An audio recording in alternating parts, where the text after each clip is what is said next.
Hey guys, it's time for another video. That's right, today's Wednesday. We have a walk-in Wednesday. I have some Lugers I want to show you, and then I have some odds and ends on the floor. I'll do that one tomorrow. Let's just focus on Lugers now. I have already done videos on Lugers, the development of the Luger, but every one of these, there's something unique, and I just want to show it to you because we're going to learn something together today. We just finished a book on World War II Lugers, and that hopefully will be coming out in the next couple of months. It's at the publisher doing edits, and then we have to print it, so that's going to take a while. But some of these Luger tips will be in the book, and then also I want to explain them to you now. I did have a viewer who wrote to me and said, you just saved me some money because he bought I think it was a 1936 Luger. He said there were no halos. I watched your video, wrote to the guy, and he said, I don't know what you're talking about. And he searched the internet, and he said, I found the same gun listed previously as a refinished gun, but it was only because of watching our videos that we saved him some money on a gun that wasn't just quite right. So let's take a look at some guns that just came in. Okay, the first one I wanted to show you is not all that unique, but it's a very cool gun. This is an American Eagle. You can see the presidential seal. 1900, and the way we know that it was a model 1900, it was probably made in about 1902. But it's got the dish toggle. See the dish toggle here? That's unique to the model 1900. I'll show you. Here's the normal toggle. So they only did this for a couple of years, around 1900 to 1902. It also has the grip safety. You can see that here. That was in the model 1900, but also 1906. It also does not have the stock lug for placing a stock, and that was because it was made for the commercial market. You can see the military guns all had stock lugs, although in World War II they never really used them, so it was superfluous. So we see these early features. The dish toggle, the extra safety here. This locks it, by the way, so it does have the safety lever. Then it won't go down, but there's the additional safety. You see the straw small parts. Now notice the front sight, also the barrel is thinner because it's 30 cal. A lot of the early guns were 30 cal. You can see that the front sight is different. The barrel on the 9mm you can see is a little bit thicker for extra strength.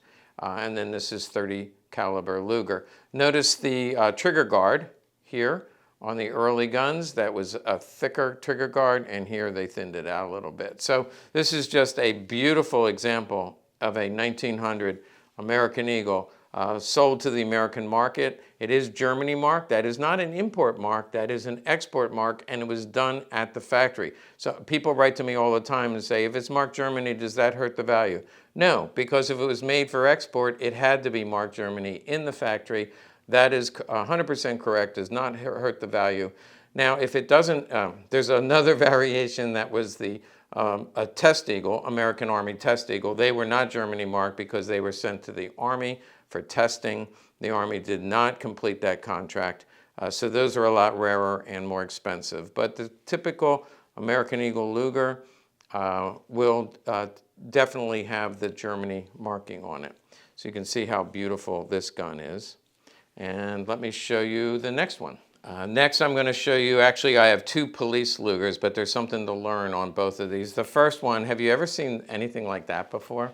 I have seen these before, but when I got this one in, I thought I have to share it with you guys. So this is DWM, wood bottom magazine. DWM was manufactured from 1900 all the way through the 1920s, early 30s.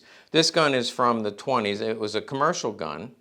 So it started out, there's a commercial proof right here. That is a Crown N right there, and a commercial proof right here. But this gun tells a story because there's no chamber date. This was made for the commercial market, and it would have been in 30 caliber. So originally this would have been blank, but it was diverted to the police. It was sent to the state police, and this is Potsdam, but there's a reason we know that. There's a link we can send you. If you ask us for a link to what these mean, the police markings, we can send you that link, but this is the state police of Potsdam, and that's the gun number. So it went to the police. And when it went to the police, they kept it in 30 caliber. But the problem was they didn't keep 30 caliber in stock. So they would always have to order the ammunition special. It got confused because all the other guns were 9mm, and so somebody said, let's put 7.65 on here just so we know loud and clear. They put the 7.65, and then somebody else said, you know what, it's a pain in the neck, why don't we just swap the barrel and make it in 9mm so we don't have to keep track of this anymore. We can just use one box of ammo instead of two different boxes. So then they crossed it out. They rebarreled it into, you can tell that the earlier barrel, they crossed off that number. They rebarreled it and put in the matching number. So basically, they took a commercial gun, sent it to the police. It was 30 caliber. They marked it 30 caliber. Then they changed their minds, made it 9mm. And you can see this is all matching now. After they added the barrel and corrected it, they added the police marking. The magazine is matching to the gun as well. 6440, I believe that is, and 6440. There's the police sear safety that the police required as well. So this is just a unique gun. You probably never saw one before, but here on this channel, we like to show you rare guns. Now, here's the next police gun. This one has a similar history, DWM, meant for the commercial market. There was no date put on it. You do see a commercial proof. Again, that's the Crown N, and this was made in 9mm. But it was made for the commercial market, but then they diverted it to the police. And now you see the police sear safety. You also see, here's the unit marking. This would be State Police of Dusseldorf. Again, we looked that up and we can send you that link. They not only did the police sear safety, but they also added, sometimes you see a cut mark right here. And on these early guns, all the way up to G date, you'll see a little chip out of here, what looks like a chip. But it's not. It was actually done on purpose because they added a magazine safety. So you have the sear safety and a magazine safety. Most times they found this exceptionally redundant. So one of the things they do is just rip that out and just leave the sear safety on. I'm going to show you how these work, but if you've seen this before, you often will see the cut. You'll see the cutout here, but nothing there. The magazine safety, by the way, the purpose of it is when you have the gun is loaded and there's one in the chamber, so you rack the gun, there's one in the chamber, then you go to clean it, you take the magazine out and you forget that there's one in the chamber and it can go off. The magazine safety will stop it from firing whenever the magazine is out of the gun. Let me show you what that looks like, because these are very rare to see. As I said, that usually they were removed by the factory, put them on, and the police removed them because it was more of an annoyance. And this basically did the same thing. So it was redundancy, which the Germans are famous for. All I did was I took the left grip panel off. I also took the side plate off, which, it's held on there by this sear safety. So it's a little harder to pull off than on a military issued gun. But all this is just a little bar inside here. You can see it. You probably never saw one before. Again, I'd say 9 out of 10 police guns, this is already removed. You can see there's a hole drilled in there. So that was, again, had to be done in the factory. Hole drilled in there. I can't give you the actual mechanics of it, but this little bar was put in. Now all you have to do is pop this out and throw it away, and it's no longer there, which is what a lot of people did. If you look at a normal Luger, that hole is not there, and certainly the bar is missing. This cutout is where the bar is attached. So that explains the magazine safety and the sear safety. I have one other police gun, but this now is World War II era. So this is 1939. The other two were from the 1920s. This is 1939, and this is a police gun. First of all, this is a police style holster. This is a military holster, what they look like, and you can see the closure strap is different. The police style holsters actually look more like a P38 holster, and the closure strap looks like this. You see Berlin, and that is a police eagle. See the short stubby wings? Waffen-proof eagles look like this, and it has more robust wings. The police eagles, for whatever reason, always look like this. And you can't really see it, but there's a B on the chest of the eagle, which is the proof mark, or the inspector proof for the police, which is why I wanted to show you this one. This has a unique feature in that. I'm going to show you the gun, but the thing that's really unique about this is I've never seen this before, but it is in the books. There are no guns. The guns are never marked Eagle B, but they did have an Eagle B inspector. He was the one that inspected the holsters and the accessories. I have seen Eagle B on magazines, and this is the first time I've ever seen an Eagle B on a loading tool. So this was inspector proofed, and I wanted to show it to you because it's rare and unique. We'll keep this all together. The other thing that's rare and unique about this gun is it does have two matching magazines. I'm going to show you that, but before I do, this is probably oil got on here and stained it, but you can see the GI name and number right here. Very faint. I can't read the last name, but it's T.H. William and then a last name. Let's get to the magazines. Two matching magazines, and they are numbered. This is in the police style.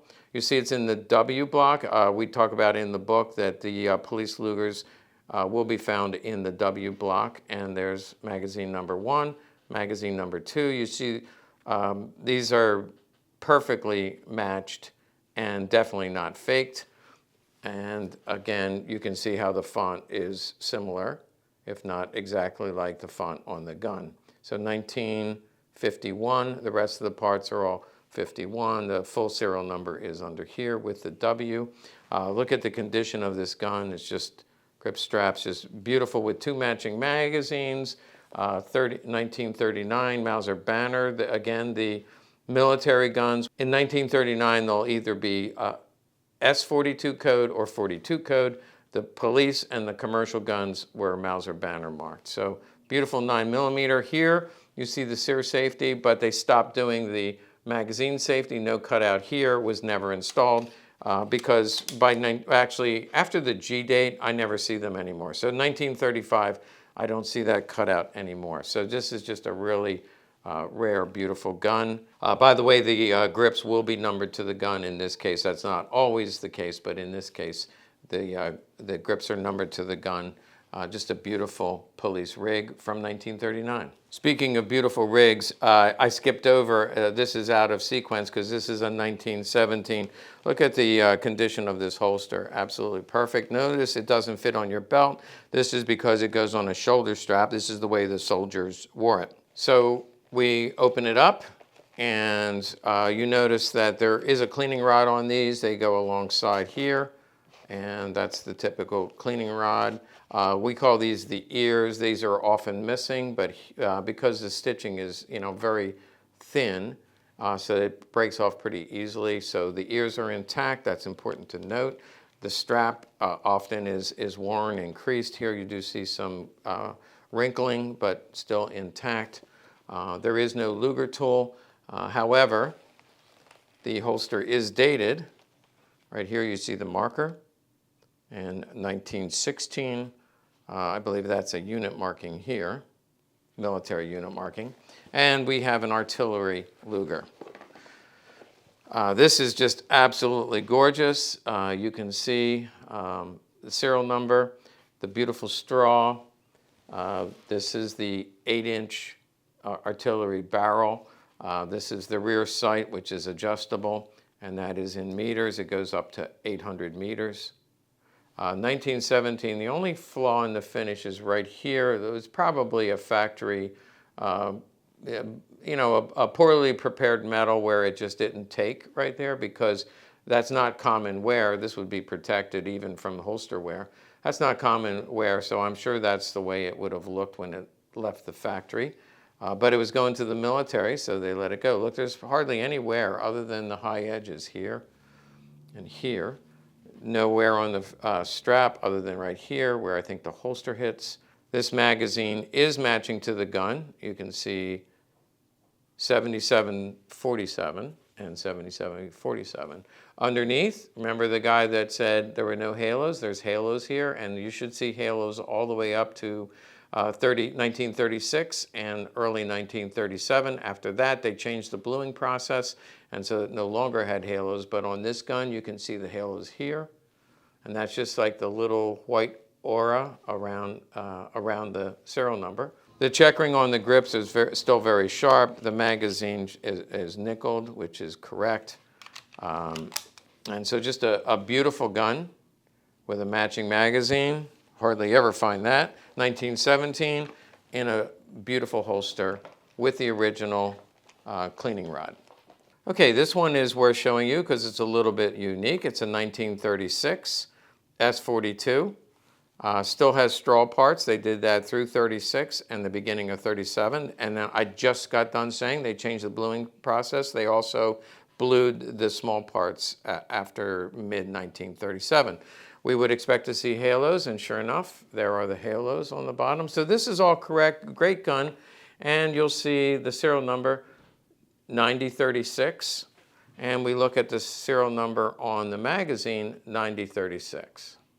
Now, everything looks good so far, but because you watch my channel and you probably, it took me a while to figure out that I didn't quite like this serial number here.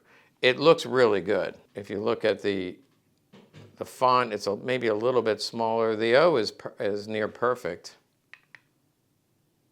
The O actually might be correct. But there's also some rounding of the edges. It doesn't have a sharp edge like you would see on most magazines. There's a comparison. They're a little bit rounded here, but you can definitely see the rounding of that. So that makes me suspicious. Why would they have buffed that like that? Sometimes guys will polish them up, and so it doesn't have to be the kiss of death. But here's the kiss of death. 1936, all the way, this is the 1939 Police magazine, by the way. They were pinned. So the bottom was pinned to the tube right here.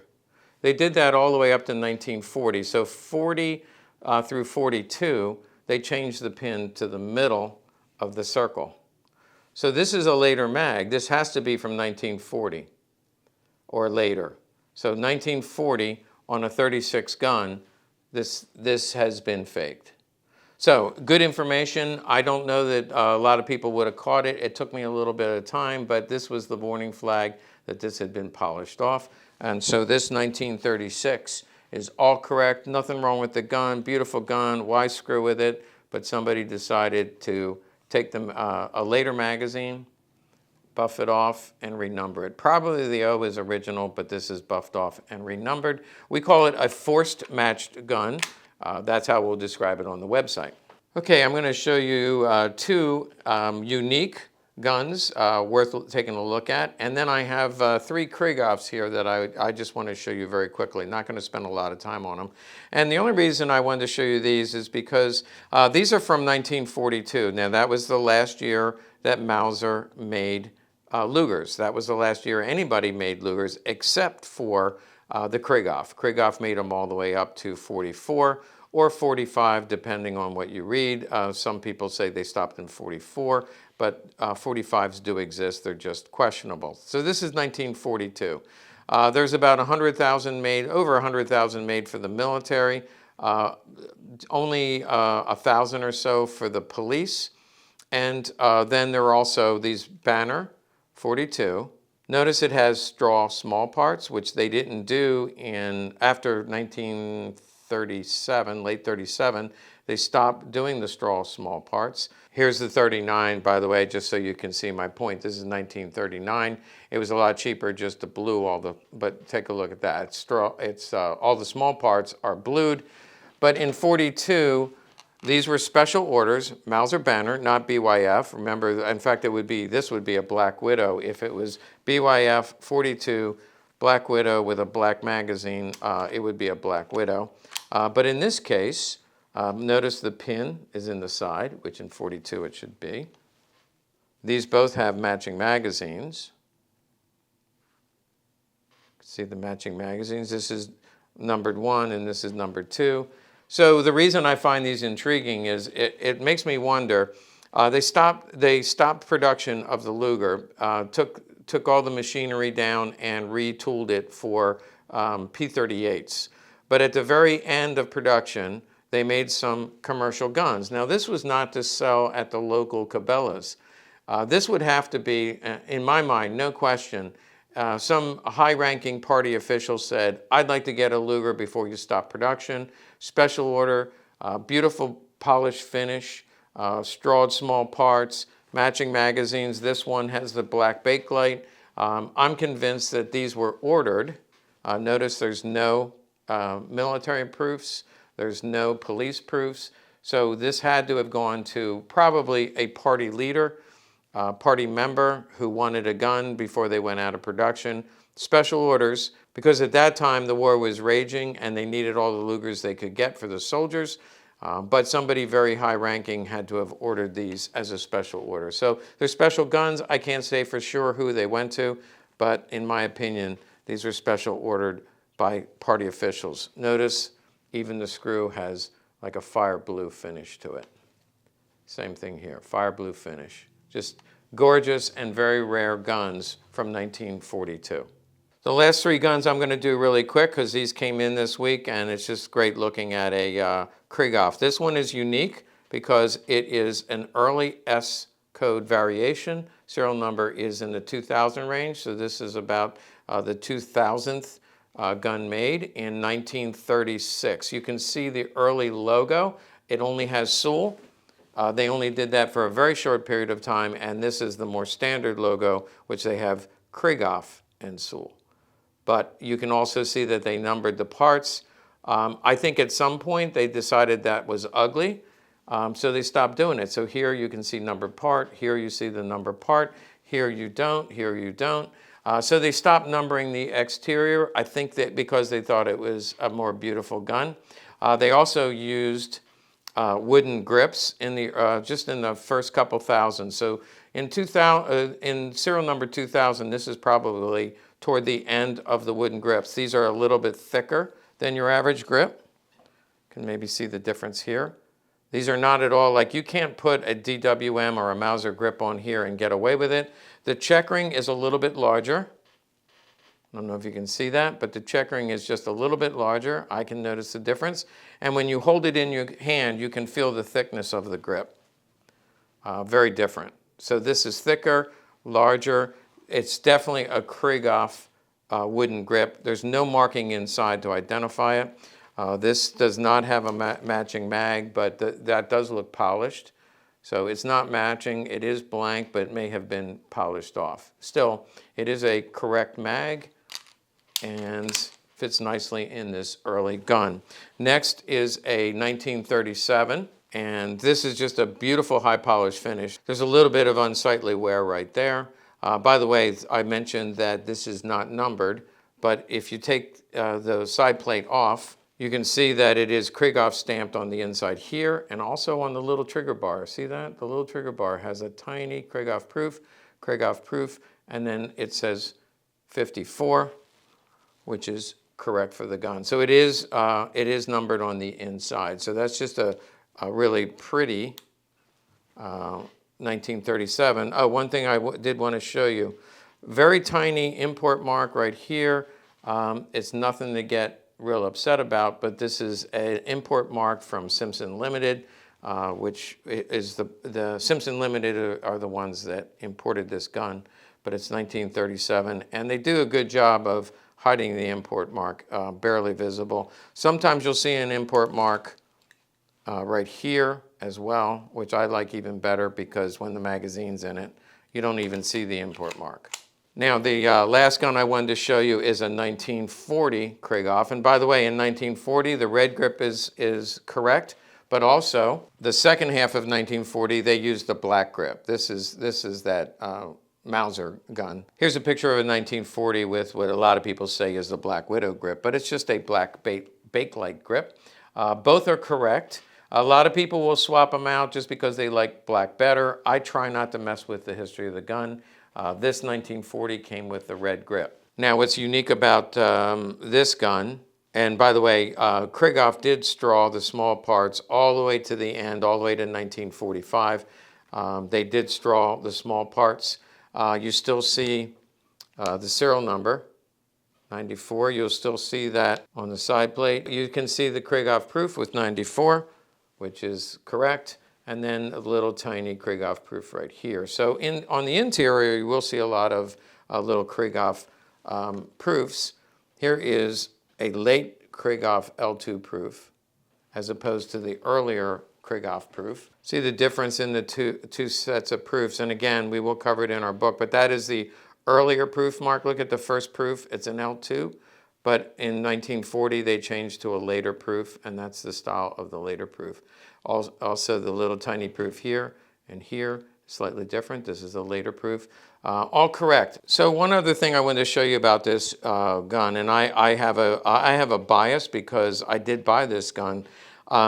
I found this gun on the internet, so I, of course, decided to buy the gun. Now, I've had this magazine for about 5 years. It's what we call an orphan magazine.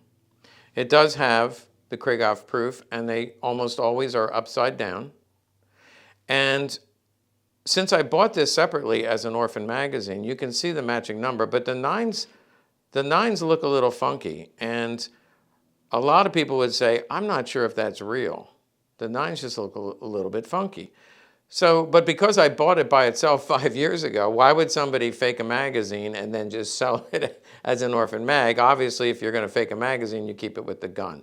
So I believe this is a kriegoff magazine. The numbering is not quite in the straight line. So sometimes people will say, oh, that's a fake magazine. Maybe it is, but I like it because it's mine. And I bought this 5 years ago and just got this recently. You can see it has, I put them together. So this orphan got together with his mama after all these years, and I can tell you they've been very, very happy ever since. Hey, thanks for watching. I hope you learned something today about some of these Lugers. I also have some odds and ends to show you, something new to learn here on the floor. But I'm going to bang this video out today and then try to get this one out tomorrow so you guys have lots to watch.